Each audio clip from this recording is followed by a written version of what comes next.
Live from the world headquarters of RT America in our nation's capital, this is the news with Rick Sanchez. And hello again, everybody. I'm Rick Sanchez. To all of you who are watching us from all over the world, either on regular TV or on the portable app, we're so glad that you're there. There is a trend afoot, and I'm not the only one who's recognizing this trend. Far from it. Analysts and journalists who follow military, economic, and geopolitical trends are writing about or coming out and just saying it. And what they're saying is this: there is a new Cold War coming with China.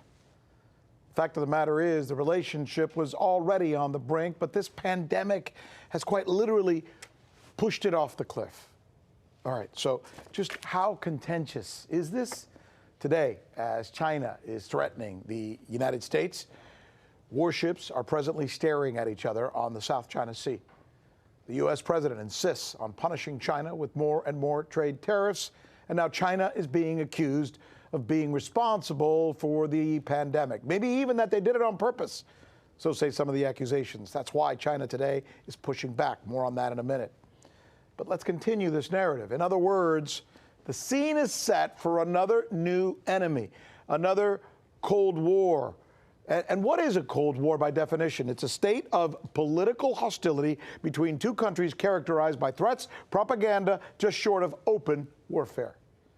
By the way, the history of our country is replete with these types of relationships. I'm going to go to the wall to show you some of the things that we're talking about. It begins 1998. Even before becoming a world power, the United States was eyeing a necessary enemy, and it found one in Spain. The threats, the propaganda led to the Spanish-American War, played out tangentially in battles in places like Cuba.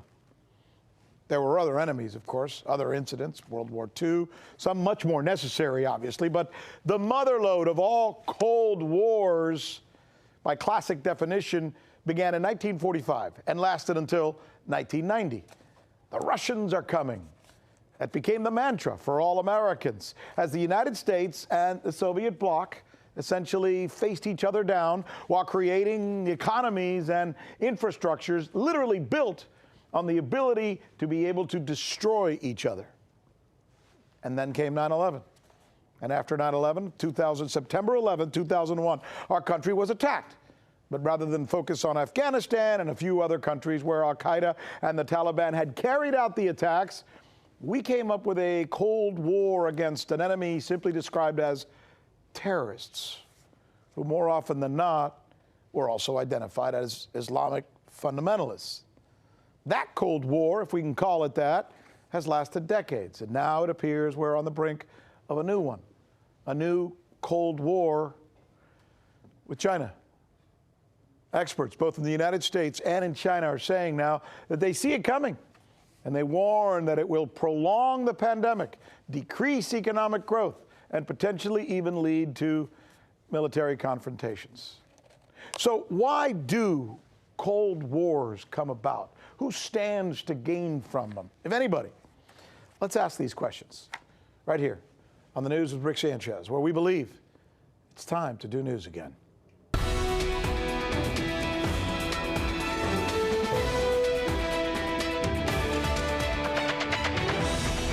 All right, here's our list of the questions we think you'll be asking tomorrow. Are we heading for another Cold War, this time with China?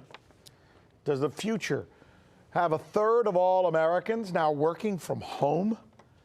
And when did the U.S. government actually start taking COVID-19 seriously? All right, as we begin this newscast, let me read to you what China is doing today, okay?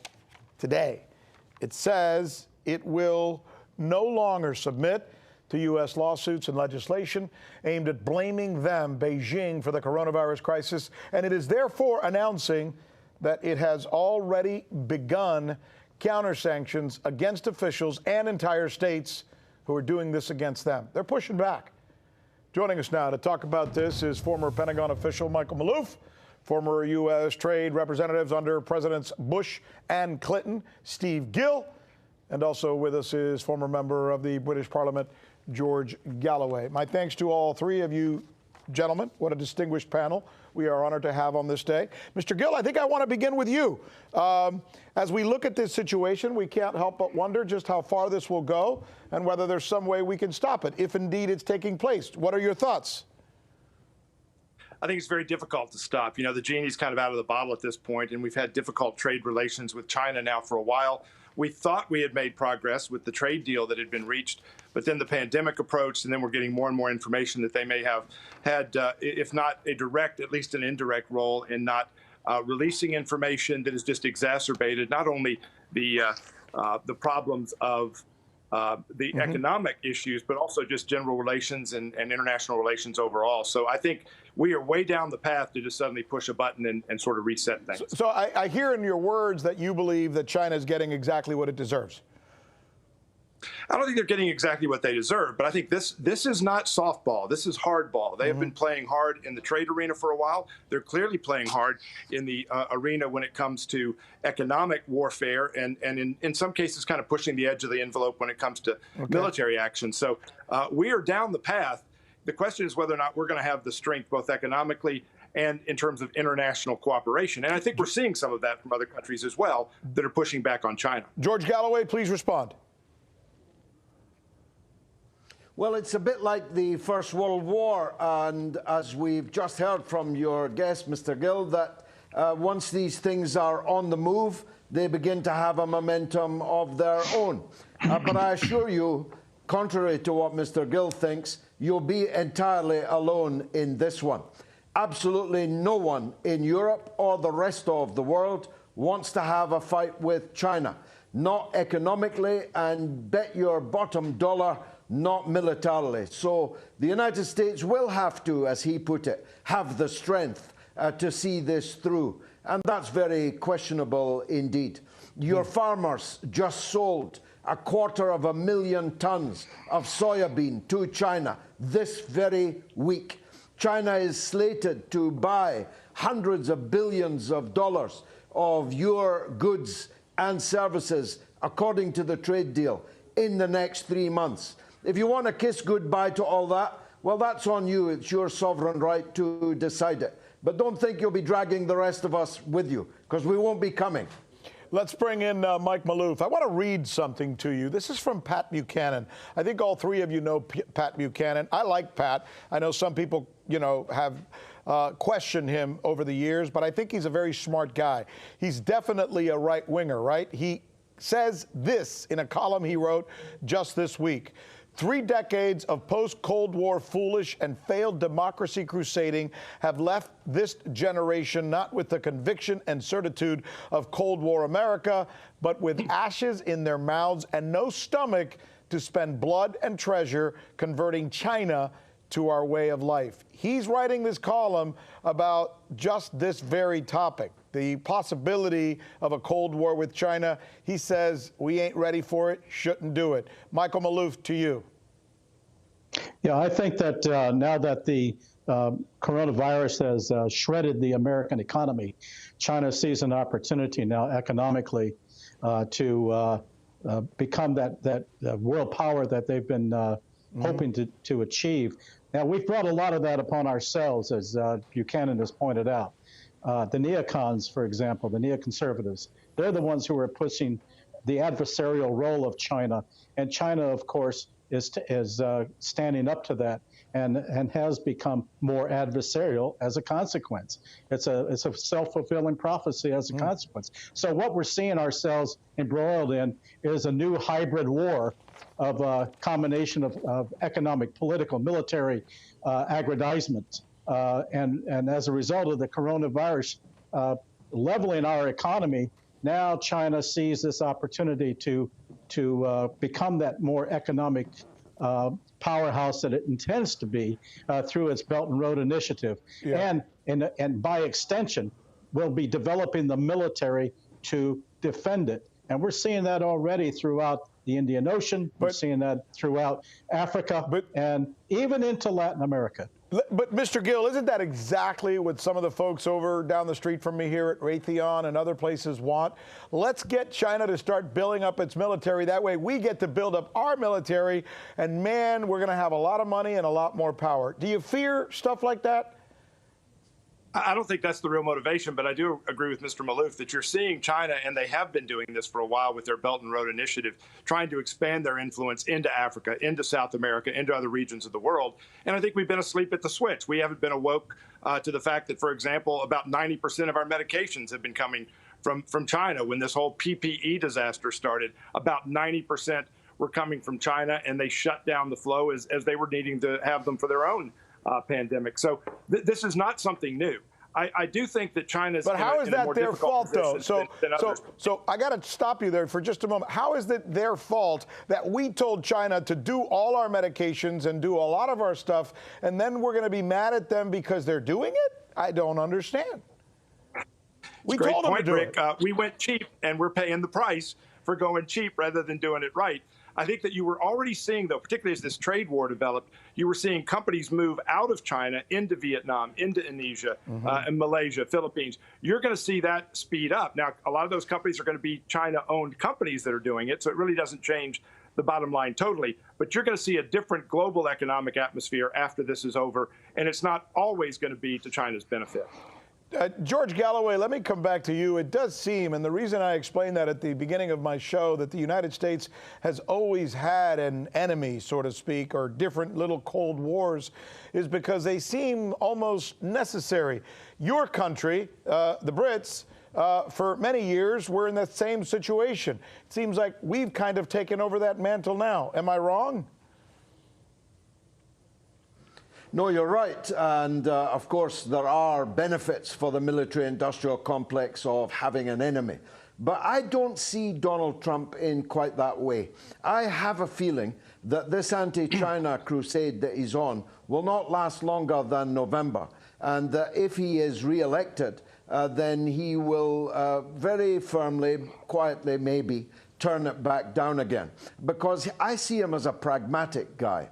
And the prospectus that Mr. Gill outlines is potentially totally disastrous for the United States. The components of your things that come from there, the amount of your things that they buy, and the amount of your debt that they own, and the fact that the stock market in Beijing this day is booming, whilst our stock markets are tanking. The world has already voted with its feet. It recognizes China as the new superpower. And if the United States wants to turn its face against that, I think it would be making a very big mistake. And I don't think Trump would do that, actually. Strong opinions, three ways. My thanks to all of you. Great guests, smart guys. Mr. Gill, Mr. Galloway, Mr. Maloof, my thanks to all three of you. Really appreciate it. Thanks, Rick. This is the News with Rick Sanchez, where we've got a lot of news to bring you, including a very important witness testifying today in Congress about how the United States may or may not have been prepared for this pandemic. We'll have it for you all right here. Don't go away. We'll be right back. Hey, welcome back. I'm Rick Sanchez. On this day, as our government response to the coronavirus is being seriously questioned, we also have to begin to look at what will be the long-range effect of all of this. For example, what will happen to how we work in the future, to where we live in the future? There are new trends, new studies that are starting to paint a picture of what America is going to look like in the years to come. This is something we've been wanting to drill down on for you. So here now is RT correspondent John Huddy. The coronavirus pandemic has shifted the way many companies are operating, with millions of employees working from home.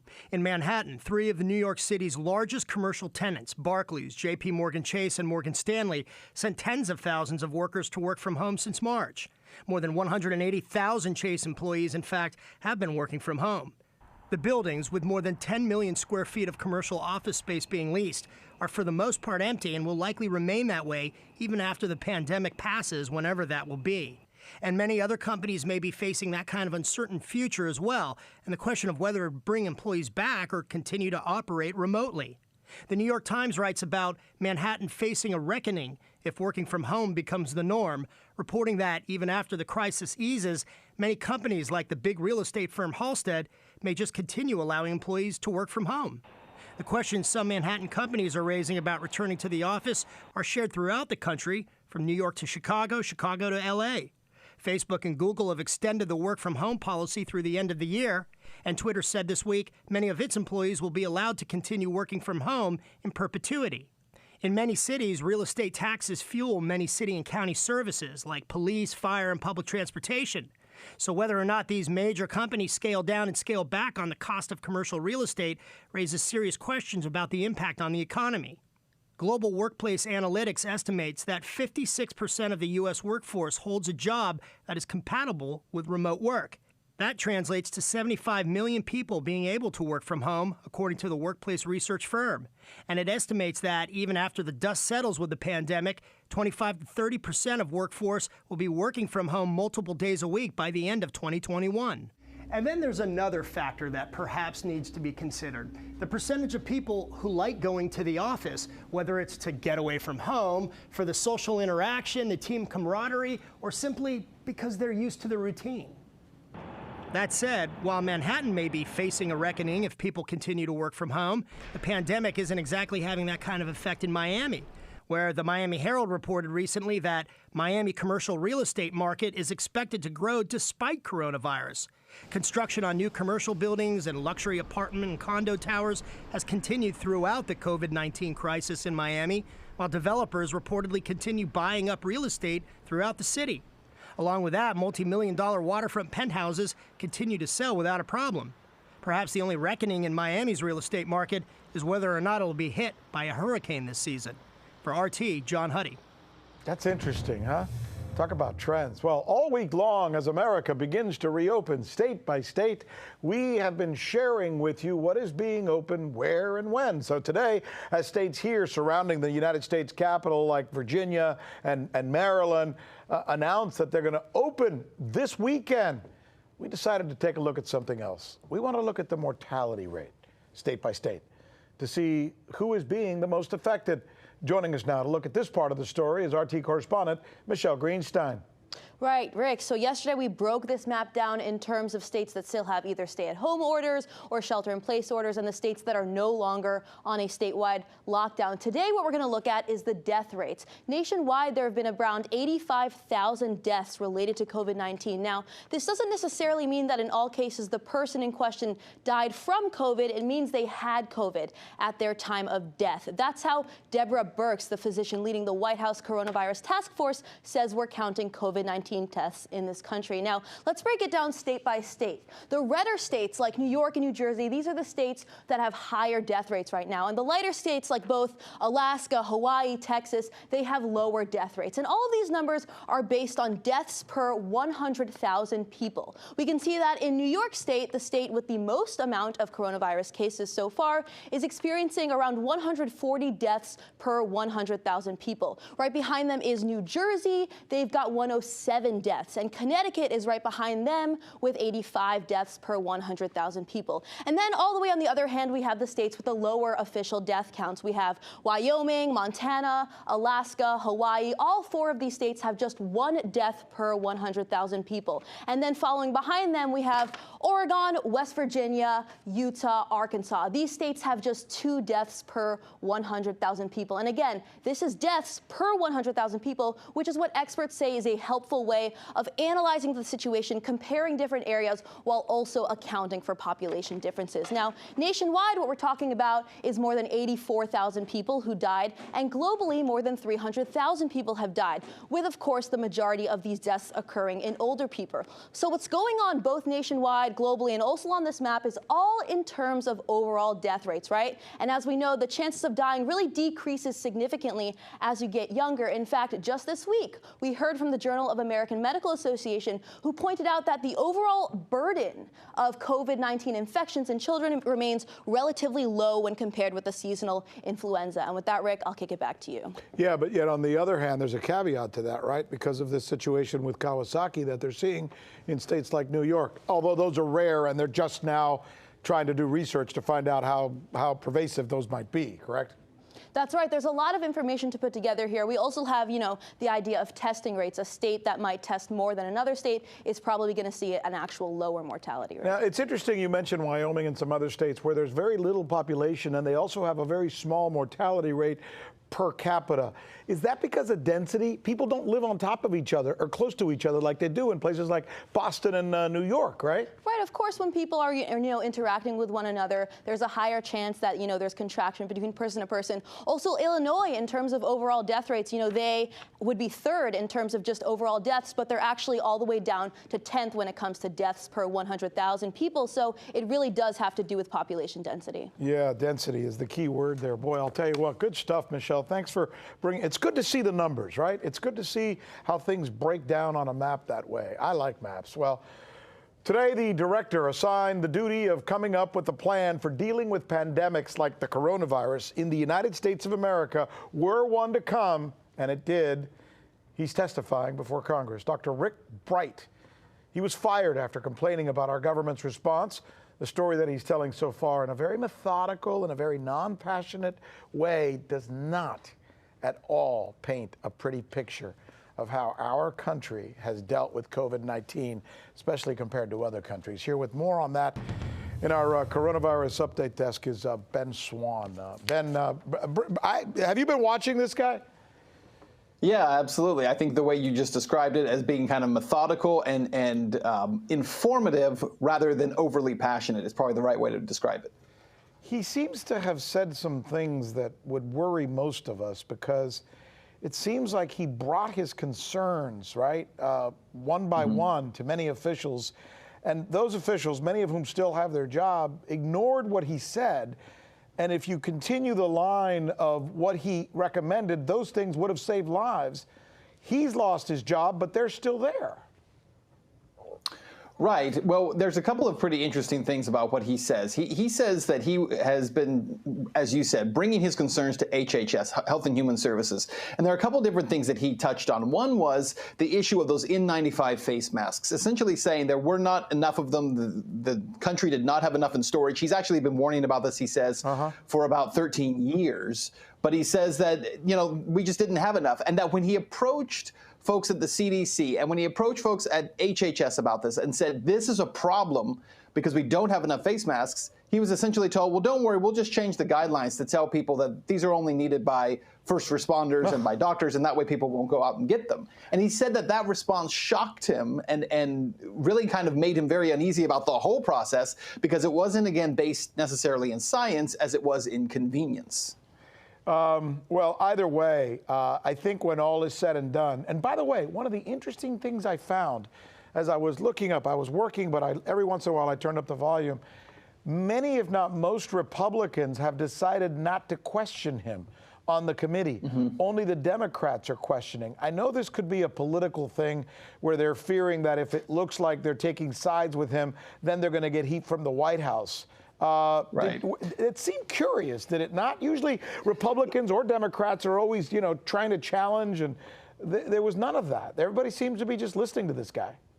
Well, sure. And listen, here's the problem. Part of the problem is that everything is so hyper-partisan right now that you can't have any kind of discussion about anything. Remember, this is a guy who says for 13 years he's been saying that. That means this goes back beyond Trump, beyond Obama, all the way back to the George W. Bush administration where he was warning about these things.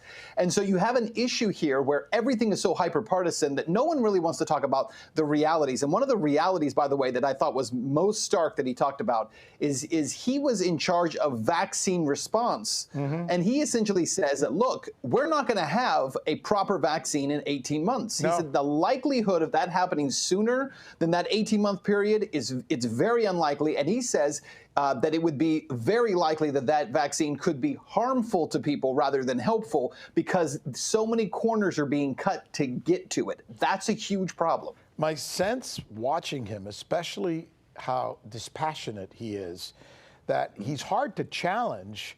And he just strikes me as a guy, unless there's something out there you and I don't know about, this guy should not have been fired. Right. Well, I think, again, the problem is everything's so hyper-partisan right now that his attorneys are being called partisans. He's being called a partisan. Yeah. And so that's the culture we're in, rather than everyone looking at it and just saying, let's recognize that the country was not ready for a pandemic. What can we do to better prepare ourselves? Yeah, that's a good question. That's a good point as well, as usual. Great conversation, Ben. This is interesting. Still going on, I guess.